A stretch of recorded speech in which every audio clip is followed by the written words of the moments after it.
কল্পনা করুন এমন একটা গ্রহ যেখানে ঘড়ির কাঁটা ঘুরছে, দিন গড়িয়ে মাস হচ্ছে, বছর হচ্ছে, কিন্তু সূর্য ডুবছে না। সকাল নেই, সন্ধ্যা নেই, রাত নেই, আকাশের ঠিক একই জায়গায় সূর্যটা স্থির হয়ে আছে অনন্তকাল ধরে। আপনি যদি গ্রহের এক পিঠে থাকেন, তবে সেখানে শুধুই জ্বলন্ত দিন, আর যদি অন্য পিঠে থাকেন, সেখানে অনন্ত অন্ধকার। এটা কোনো সায়েন্স ফিকশন মুভির গল্প নয়। মহাকাশ বিজ্ঞানীরা মনে করেন আমাদের মিল্কি ওয়ে গ্যালাক্সির বেশিরভাগ গ্রহের ভাগ্য আসলে এটাই। পৃথিবীর মতো দিন রাতের পরিবর্তন হয় এমন গ্রহ আসলে মহাবিশ্বে বিরল। বরং এমন গ্রহই বেশি যার এক পিঠ পুড়ে ছাই হয়ে যাচ্ছে আর অন্য পিঠ জমে বরফ হয়ে আছে।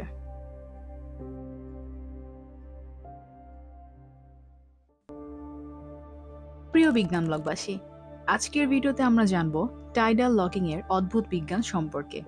জানব মহাবিশ্বের এই অদ্ভুত আইবল প্ল্যানেটস বা চোখের মতো দেখতে গ্রহগুলোতে কি প্রাণীর অস্তিত্ব থাকা সম্ভব। অ্যাস্ট্রোনমি সিরিজের নতুন ভিডিওতে স্বাগতম। এ ধরনের ভিডিও ভালো লাগলে আমাদেরকে সাবস্ক্রাইব করতে ভুলবেন না। চলুন শুরু করা যাক। এই রহস্যের সমাধান করতে আমাদের খুব বেশি দূরে যাওয়ার দরকার নেই। আমাদের নিজেদের চাঁদের দিকেই না হয় তাকাই।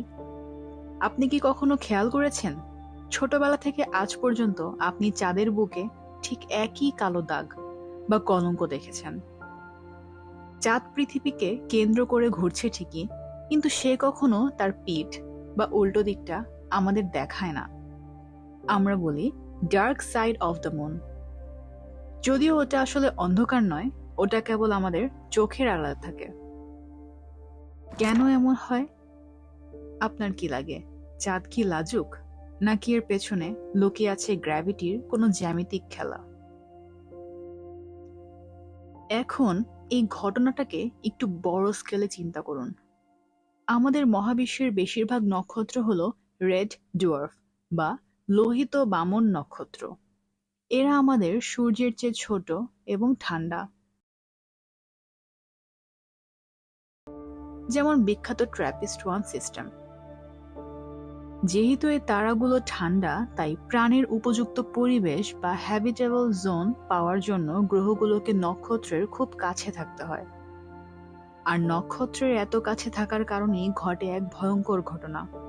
গ্রহটির নিজের অক্ষের চারপাশে ঘূর্ণন চিরতরে আটকে যায়।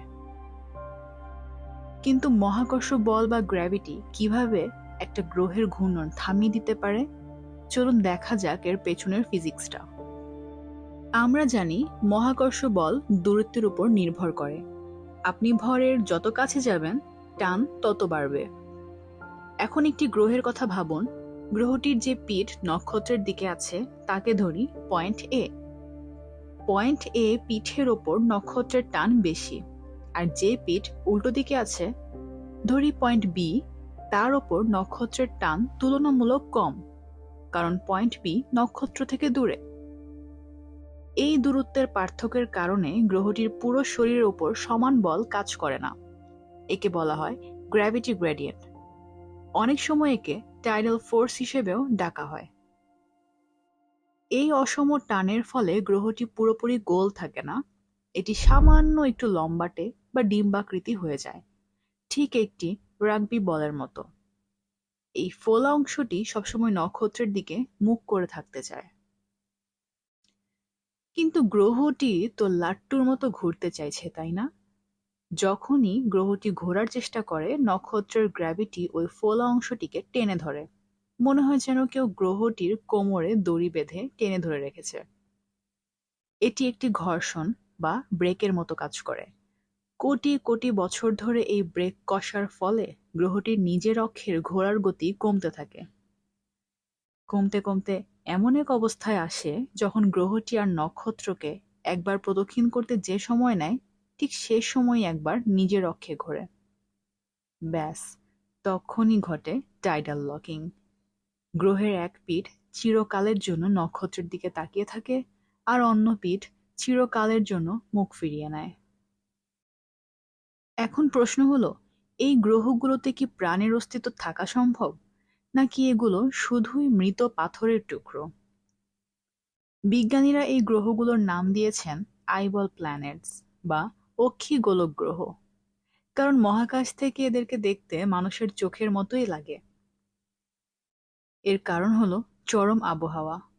প্রথমত জেপিট নক্ষত্রের দিকে, সেখানে তাপমাত্রা এত বেশি যে জল ফুটে বাষ্প হয়ে যায়, মাটি পুড়ে পাথর হয়ে থাকে, সেখানে জীবন অসম্ভব। দ্বিতীয়ত উল্টো পিঠে তাপমাত্রা হিমাঙ্কের অনেক নিচে, সেখানে বাতাস জমে বরফ হয়ে যেতে পারে, এক অনন্ত তুষার রাজ্য। তাহলে কি সব শেষ? প্রাণ থাকার কোনো আশা নেই?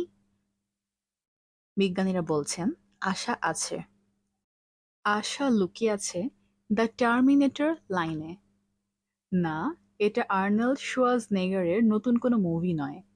টার্মিনেটর লাইন হলো সেই গোধূলি এলাকা যেখানে দিন এবং রাত মিলিত হয়, অর্থাৎ গ্রহের সেই সরু বর্ডার বা রিং। বিজ্ঞানীরা মনে করেন এই গোধূলি এলাকায় তাপমাত্রা না বেশি গরম না বেশি ঠান্ডা, এখানে তরল পানি থাকতে পারে। অর্থাৎ এই গ্রহগুলোতে যদি প্রাণ থাকে তবে তারা এই সরু রিংয়ের মধ্যে বাস করবে। কিন্তু সেখানকার পরিবেশ হবে ভয়ানক। গরম বাতাস ডে সাইড থেকে নাইট সাইডের দিকে ছুটে যাবে প্রচণ্ড বেগে, তৈরি হবে সুপার হ্যারিকেন। আর যদি সেখানে উদ্ভিদ বা গাছপালা থাকে, তবে তারা আমাদের পৃথিবীর মতো সবুজ হবে না। যেহেতু লাল বামন নক্ষত্র বা রেড ডোয়ার্ফ থেকে ইনফ্রারেড আলো বেশি আসে, তাই সালোক সংশ্লেষণ বা ফটোসিনথেসিস করার জন্য সেখানকার গাছপালা সম্ভবত কালো বা গাঢ় লাল রঙের হবে, যাতে তারা সামান্য আলোটুকু শুষে নিতে পারে। আমরা পৃথিবীতে খুব ভাগ্যবান। আমাদের পৃথিবী তার অক্ষের ওপর সুন্দরভাবে ঘুরছে, তাই আমরা দিন রাত, ঋতু পরিবর্তন সবই পাই।